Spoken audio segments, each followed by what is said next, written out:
Assalamu alaikum friends, this is me Muhammad Abubakar. Welcome to my YouTube channel. In today's lecture we will discuss about ethics in qualitative research. आज की इस video में हम देखेंगे कि qualitative research जब हम कंडक्ट करते हैं तो उसमें एथिक्स का क्या रोल होता है और एथिक्स जो है कितनी ज़्यादा ज़रूरी होते हैं. Ethical behavior in qualitative research represents a set of morals, principles, rules and standards which are complementary to obey while conducting data through qualitative research. कहता है कि एथिकल बिहेवियर जो है वो क्वालिटेटिव रिसर्च के अंदर एक सेट होता है अखलाकियात का, रूल्स का, रेगुलेशंस का, प्रिंसिपल्स का, जो कि जो रिसर्चर होता है उसको ओबे करना पड़ता है. और रिसर्चर जो है मतलब रिसर्चर के लिए ये चीज़ ज़रूरी होती है कि वो एथिक्स को, प्रिंसिपल्स को और जो रूल्स एंड रेगुलेशंस होते हैं उनको फॉलो करे. कब? While conducting the data through qualitative research, जब वो क्वालिटेटिव रिसर्च के ज़रिए से डाटा जो है उसको कलेक्ट कर रहा हो. क्योंकि जब दो पर्सन जो है आपस में मीटअप करते हैं तो तब उनके दरमियान में जो एथिक्स है इनका बहुत ज़्यादा इंपॉर्टेंट रोल होता है. अगर रिसर्चर जो है वो रेस्पोंडेंट के साथ एथिकली अच्छा बिहेवियर शो करेगा तब रेस्पोंडेंट जो है उसको अच्छे से डाटा प्रूव करेगा और अपने उसके जो पर्सनल एक्सपीरियंस हैं या फीलिंग्स, इमोशन एक्सेट्रा जो भी है वो उससे शेयर करेगा.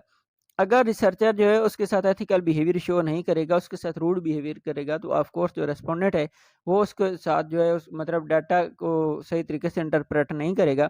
तो इसलिए जो है इन एथिक्स को फॉलो करना बहुत ज़्यादा ज़रूरी है जब भी क्वालिटेटिव रिसर्च जो है कंडक्ट की जा रही हो. एथिक्स के अंदर हमारे पास सबसे पहले आता है कि informed and voluntary consent. when researcher meet up to his respondent, he introduced himself to his respondent.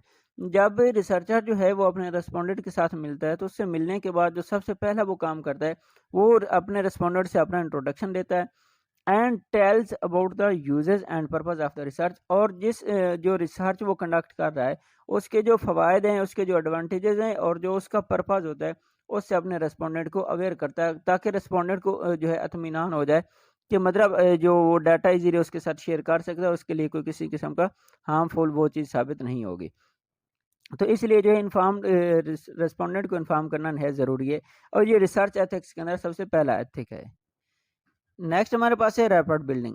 Researcher makes formal to informal relationship with his respondent. जो रिसर्चर होता है वो अपने रेस्पोंडेंट के साथ एक ओपन रिलेशन बनाता है. फॉर्मल रिलेशन मीन मतलब एक रूल्स रेगुलेशन वाला रिलेशन, जबकि फॉर्मल इनफॉर्मल रिलेशनशिप वो होती है जो हमारे पीयर ग्रुप का रिलेशन होता है.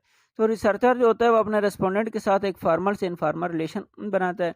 Boost the confidence level of the respondent. जो रेस्पोंडेंट होता है उसका कॉन्फिडेंस लेवल जो होता है उसको बूस्ट अप करता है. मेक्स फ्रेंडशिप विद हिम, और उसके साथ एक दोस्ताना ताल्लुक बनाता है ताकि जो उसका रेस्पोंडेंट है उसको इजीली जो है डाटा प्रोवाइड करे और डाटा प्रोवाइड करते वक्त किसी किस्म की हेजिटेशन ना रहे उसको, और ना ही उसको किसी जो है मतलब किसी किस्म के नुकसान का डर हो कि उसका डाटा जो है लीकेज होगा या ऐसे. तो मतलब जो रेस्पोंडेंट है वो इजीली अपने जो उसके पर्सनल एक्सपीरियंस वगैरह वो शेयर कर सके. तो इसलिए जो रैपिड बिल्डिंग जो है ये भी बहुत ज़्यादा ज़रूरी है और ये क्वालिटेटिव रिसर्च के अंदर सेकंड एथिक हमारे पास. नेक्स्ट वन हमारे पास है respect for local culture. It describes the respect for local culture and normative pattern of the respondent. कि जब रिसर्चर जो जिस इलाके से भी जो है मतलब डाटा कलेक्ट कर रहा है, जिस तरह के जो रेस्पोंडेंट है उनसे डाटा कलेक्ट कर रहा है, तो उनके जो बेसिक नॉर्मेटिव पैटर्न है या जो उनका कल्चर है उस पे किसी किस्म का ऑब्जेक्शन नहीं करना चाहिए. कि अब हर कल्चर जो है मतलब हर तरह के लोगों का अपना अपना कल्चर होता है, तो किसी शख्स के कल्चर पे जो है नुक्ताचीनी नहीं करनी चाहिए. अगर ऐसा करेंगे तो माइट भी पॉसिबल कि जो वो रिसर्च हमारा रेस्पोंडेंट होगा वो जो हमें डाटा दे वो बायस्ड हो और वो एक प्योर किस्म का डाटा कलेक्शन हम ना कर पाएँ. 4 पॉइंट हमारे पास है confidentiality of information. Make respondent confidence regarding his data. जो रेस्पोंडेंट होता है उसको उसके डाटा के मुताबिक कॉन्फिडेंट करना होता है कि उसका डाटा जो है वो एज इट एज रहेगा, उसको किसी किस्म का हम नहीं पहुंचेगा. That his data will not be used for an illegal act. किसी भी गैर कानूनी मकसद के लिए इसको इस्तेमाल नहीं किया जाएगा और इसको जो है सीक्रेट रखा जाएगा. मेन चीज़ क्या होती है कॉन्फिडेंशियलिटी के अंदर के उसके डाटे को सीक्रेट रखा जाएगा, उसको जो है लोगों के सामने पेश नहीं किया जाएगा. तो इस तरह जो उसकी प्राइवेसी होगी वो मेंटेन रहेगी. फिफ्थ हमारे पास है privacy of participants. All the data will keep private on publish time represented respondent will be called XYZ. कहता है कि जो रेस्पोंडेंट होगा उसका सारा जो डाटा है वो प्राइवेट रखा जाएगा। मतलब अगर जब हमें अपनी रिसर्च को पब्लिश करवाना होगा तो वहाँ पे उस रिसर्च हमारा जो रेस्पोंडेंट होगा उसका नाम, उसकी कास्ट, उसकी जॉब वगैरह को बिल्कुल भी यूज़ नहीं किया जाएगा। बल्कि अगर हमें बताना भी पड़ा तो उसको एक्स वाई ज़ी करके बताएँगे, मतलब कोई भी शख्स करके बता देंगे। तो इस तरह जो है ना वो उसकी प्राइवेसी भी मेंटेन रहेगी। 6 पॉइंट हमारे पास है, नो हार्म टू रेस्पोंडेंट। जो रेस्पोंडेंट है उसके लिए किसी किस्म का हार्म नहीं होना चाहिए। If the respondent gotten emotional during the interview, try to relax and motivate him. अगर रेस्पोंडेंट जो है वो किसी हम ऐसे इशू पे डिस्कस कर रहे हैं तो हमारा रेस्पोंडेंट जो है वो इमोशनल हो गया, सपोज दैट वो रोने लगा, तो अब जो रिसर्चर होता है उसके लिए ये चीज़ ज़रूरी है कि उसको जो है मोटिवेट करे, उसको अप्रिशिएट करे और उसको समझाए सलाहे कि जो हालात बेटर हो जाएंगे। और अगर उसके अलावा उसको कोई मतलब मदद चाहिए है तो किसी जो एनजीओ वगैरह या किसी के साथ उसका कांटेक्ट करवाए। 7th पॉइंट हमारे पास है डाटा सिक्योरिटी इन फील्ड।